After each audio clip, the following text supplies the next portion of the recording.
Good afternoon. Welcome to Yuval Harari.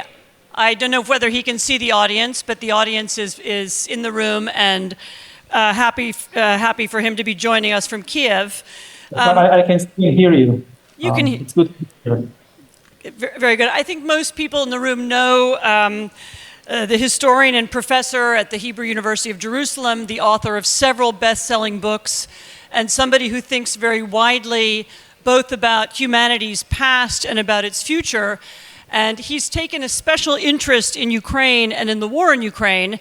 And I'm going to ask him a little bit about that, and then ask him also to speak on some broader issues that I think are relevant to this war as well. Yuval, you have written very extensively, and both in your previous books and in your new book, about the significance of information and information warfare. I've also written about the existence of a kind of narrative conflict between the liberal democratic world and the autocratic world, and the rise of a kind of authoritarian narrative that seeks to get adherence by arguing that autocracy is stable and safe, and democracy is divided, dangerous, and maybe even degenerate. And I'm wondering if you could speak about that conflict, and with special consideration for the role of Ukraine and the role of the Ukrainian conflict. What is the broader significance of this war in the competition for ideas that's going to take place over the next decade? I think this war is the most important conflict that is now happening in the world, maybe since the end of the Cold War, because it calls into question all the basic values and norms of the world order.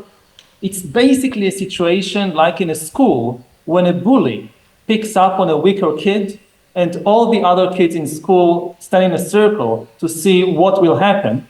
If the bully is allowed to get away with it, to win, then this is the new norm of the school.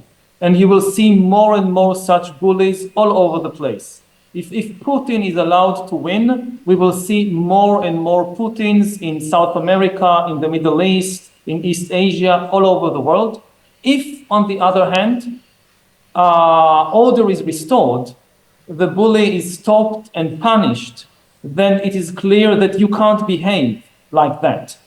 And what is really at stake is not only the fate of democracies and of the liberal ideals, it's also the fate of the world order, of peace, of international law, because what we are seeing is the return, in the Russian invasion of Ukraine, what we are seeing is the return of one of the worst monsters of human history that we thought we already vanquished, this monster, but it's coming back. And this is imperialism. Through most of human history, the basic condition of life for all humans on Earth was that at any moment, the neighbors might invade our territory, kill our people, and simply conquer and annex our territory, our land. This was the situation throughout history, and this is the original meaning of imperialism. In recent generations, this became the biggest taboo of the international system. There are still wars, still conflicts, but this idea that you can simply invade and conquer another country because you are stronger, this became the biggest taboo. And it was an effective taboo to such an extent that many people forgot what imperialism actually means. They started talking about cultural imperialism, about economic imperialism, and forgot the original meaning of the term, which was obvious in the years of the Roman Empire or the Mongol Empire or the Tsarist Empire. And now it's coming back. Putin is bringing it back. I hear people compare it, for instance, to the US intervention in Iraq. And of course, the US intervention in Iraq was a huge mistake and a criminal act, but there was never a question, even the most hawkish people in the Bush administration, nobody even imagined annexing Iraq to the United States or annexing the oil fields of Iraq, making it a colony of the United States. But with the Russian invasion of Ukraine, any territory conquered by the Russian army is annexed by the Russian state. This is old-style imperialism. It's coming back. If it's not stopped in Ukraine, it will spread all over the world. Can I ask you? You've written about you've written that if Putin's gamble succeeds, the result will be the final collapse of the global order, as you were just describing. Walk us through what the consequences of that would be, not just for Ukraine, but for America, for Europe, even for the Middle East. One basic consequence, which people in every country in the world will feel, is that money will be diverted from schools and hospitals to guns and drones and missiles in Europe, in America, all over the world. I mean, again, when we talk about the demise of imperialism, about the relative stability of the liberal order in recent decades, the best statistic to focus on is state budgets. Because, they are the most cold calculation that people make. This is not pacifist poetry. It is state budgets. If you look at the history of state budgets, again, thousands of years of history, you see that in almost all cases, from the ancient world to the 20th century, the military consumed more than 50% of the state budget on average. Roman emperors, Mongol Khans, Russian Tsars, and also modern states, more than 50% of their budget went to the military, to pay soldiers, to build fortresses, to build warships. In the early 21st century, the average government expenditure on the military was about 6% of the budget. And this is when you take into account all the countries in the world. I'm not talking just about, say, the European Union. Also, when you take into account Israel and Korea and the US, 6% of the budget. In contrast, the average healthcare budget in the world in the early 21st century has been about 10% of the budget. It's the first time in human history that a lot more money has been spent by governments on healthcare than on the military. And this is an amazing achievement. It's not a technological achievement, like electricity or vaccines. It's an ethical and political achievement. And unfortunately, people take it for granted. They just don't think about it, or they think it's obvious. It's not. It's an amazing achievement which is benefiting people all over the world and is now in danger.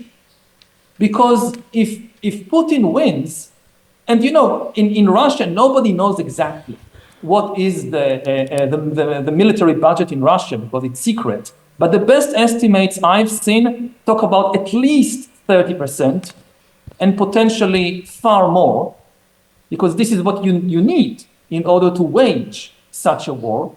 And we are already seeing state budgets skyrocketing in East Europe and elsewhere. And if this becomes the new norm, that a country, simply because it's strong, can invade a weaker neighbor and conquer it, if this is the new international norm, then countries all over the world, in South America, in Africa, in East Asia, they will reach the conclusion that the only thing that can defend us is a bigger military, is more soldiers, more drones, more missiles. So money will be diverted, will be taken from hospitals and doctors and nurses and also schools and teachers to pay for tanks and missiles and soldiers. And this will affect it's already affecting every person in the world. Not to mention, the added costs of in this situation, humans will not be able to deal with our common existential threats, like climate change, like the rise of artificial intelligence. If countries are constantly living under the peril, the threat that the neighbors might invade and conquer us, how can you cooperate with these neighbors in order to prevent climate change or in order to regulate the rise of dangerous technologies like artificial intelligence? Yuval, one of the phenomenon we talked about here on a previous panel was the question of why Europeans in particular, but Europeans and Americans and the democratic world more broadly, don't see this threat and don't feel it. So you're speaking about this cataclysmic change, this need to reorient our budgets, but in Western and in the democratic world press, the story of Ukraine has faded somewhat to the background, only to reemerge periodically when there's some urgent change, and then it disappears again. I know that you've spoken about the role that convenience plays in the history of human development, that people become used to things or accustomed to things, or they find things easier. How do you explain this failure to recognize a threat that's coming, that you see and that others see, but that many people don't? It's very hard to recognize something that you have not experienced yourself. The people who really understand what is at stake are 80 years old, are 90 years old.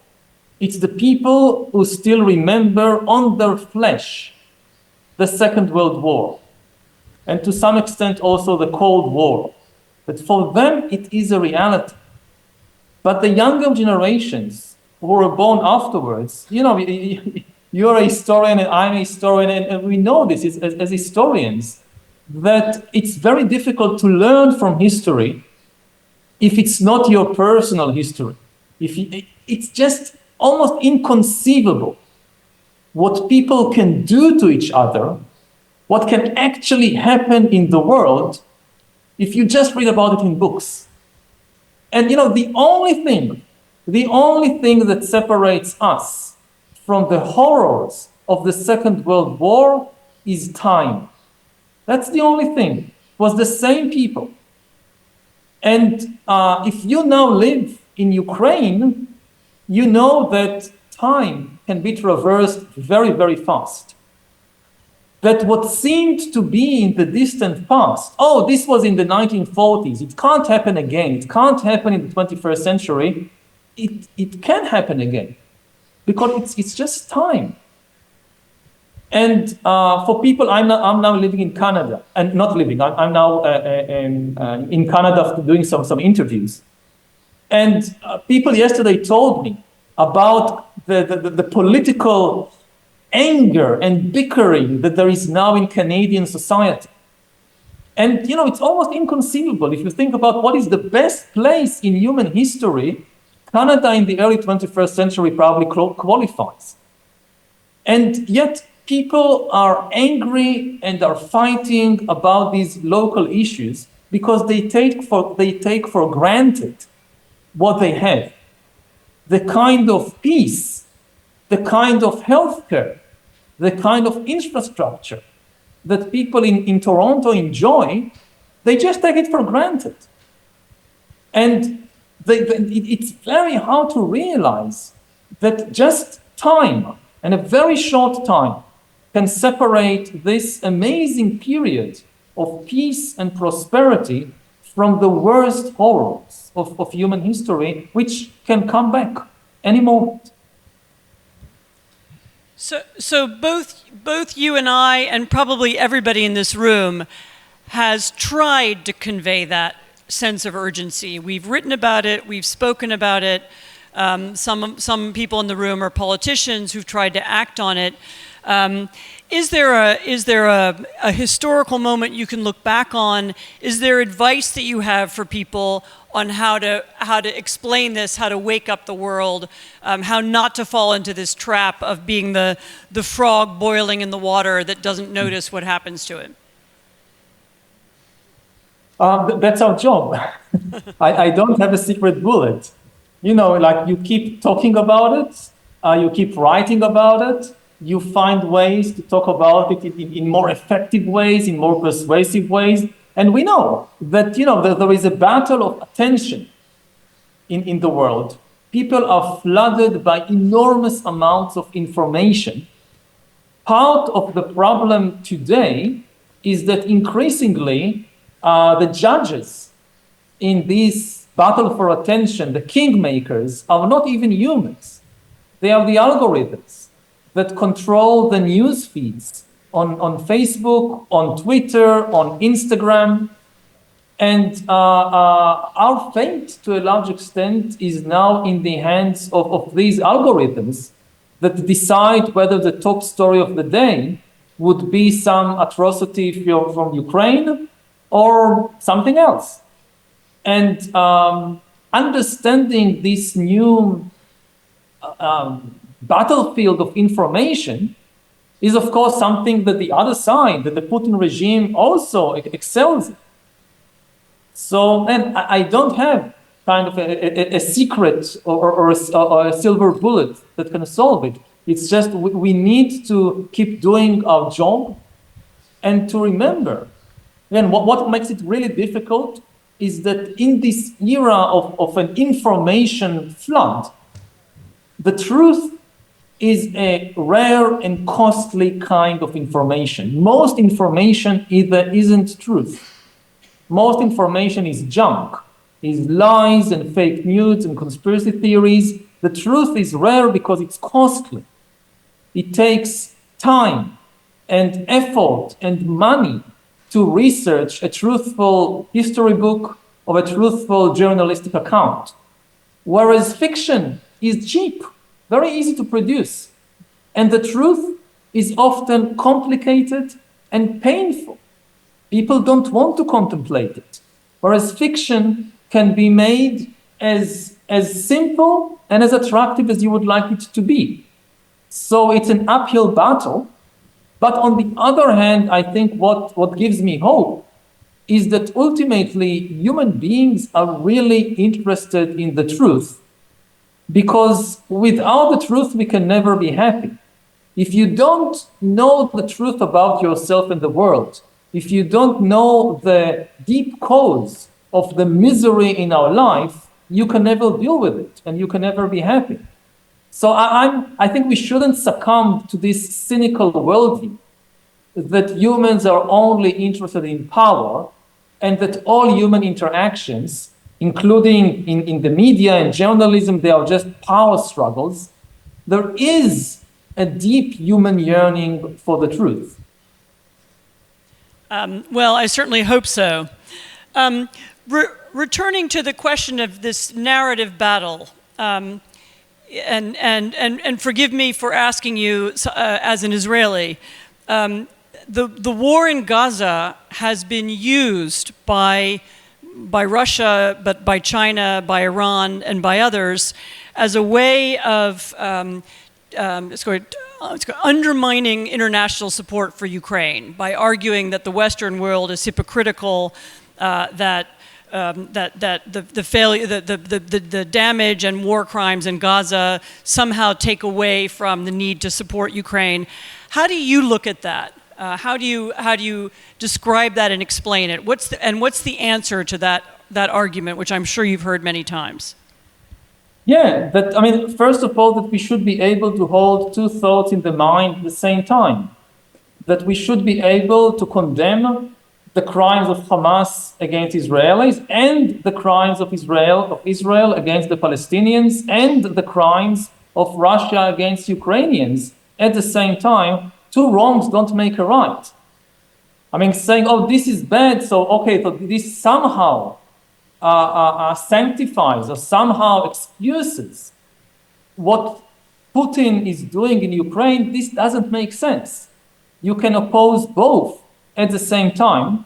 And again, there are many horrendous conflicts around the world right now, also in Sudan, also in Myanmar, many places. And again, as an Israeli, of course, people would say you're not objective. But still, as a historian, I think that the war in Ukraine is in a league of its own, not in the level of the crimes, not in the level of human suffering, but in the type of threat that it poses to the world order. Because most of the conflicts around the world we see right now, they are the type of conflicts which persisted throughout the Cold War and beyond. These local civil wars and ethnic conflicts. Whereas the Russian invasion of Ukraine is going back to this old monster of imperialism that has no borders. You know, the civil war in Sudan or the Israeli-Palestinian conflict is unlikely to spread to the rest of the world. It's a local conflict. But what Putin is doing in Ukraine, he is bringing us back to the era of imperialism. The aim of Putin's war is the destruction of the Ukrainian nation. He has said it many, many times. And every territory conquered by the Russian army is annexed by the Russian state. He's changing the basic norms of the international system. And this is what makes this war far more dangerous to the peace of the world, to the security of people all over the globe. I'm going to give one final question to Carl Bildt, former Prime Minister and Foreign Minister of Sweden. Yeah, and it's not going to be much of a question, but you'll rather add to the argument. I mean, a lot of criticism against the West for hypocrisy and double standards is, as a matter of fact, in very many cases justified. But I think the argument is a very important one, that this conflict is unique. Because it's not one of the other big wars that have been happening, but a war where Mr. Putin said Ukraine has no right to exist. There is one other such case in modern history, only one. And that is Saddam Hussein against Kuwait in 1991. Because he said Kuwait has no right to exist. It's a province, the province of Basra, whatever he said, and unjust borders or whatever it was, and I have the right to take it, and I take it. And he did have support from some people for that, has to be said. But then the United Nations Security Council came together, everyone, and said unacceptable, and gave authorization to a military operation, that a fairly big one even by today's standard, and threw Saddam out of Kuwait and restored the integrity of Kuwait. That is the only other similar case that we've had in modern history. And at that time, the world reacted fiercely and determinedly. And I think we need to remind ourselves of that, so that not the Ukraine-Russia conflict is mixed up with all of the other Iraq wars or Gaza or whatever. We can have all sorts of views of that. But this is a unique conflict with, as you said, profound consequences for international stability. Thank you. And maybe I'll build on that and say that the good news is that Ukraine is winning, and Ukraine is winning big. And it basically won on day one of the war. Because and the war aim of Putin, all this talk about, he was trying to protect Russia against a Western imperialism. This is nonsense. Which army was about to invade Russia? Was the German army massing to invade Russia that Putin had to strike first? This is nonsense. The war aim of Russia, and Putin said it many, many times, just read his essays and listen to his speeches for years before the invasion. He denies the existence of the Ukrainian nation. He says there is no such thing.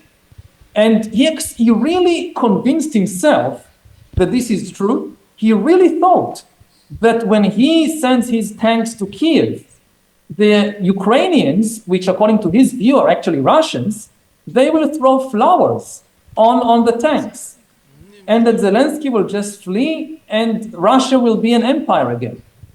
And on the first day of the war, he lost because Zelensky stayed and because the Ukrainian people threw Molotov cocktails at the Russian tanks and not flowers. And all the world realized that there is a very brave Ukrainian nation. I'll tell you about the situation in Israel. I mean, a huge part of Israel is Jews from the former Soviet Union. And until this time, they were all called Russians. It doesn't matter if you come from Kyiv or Moscow or from Kazakhstan or Bukhara. In Israel, you were a Russian.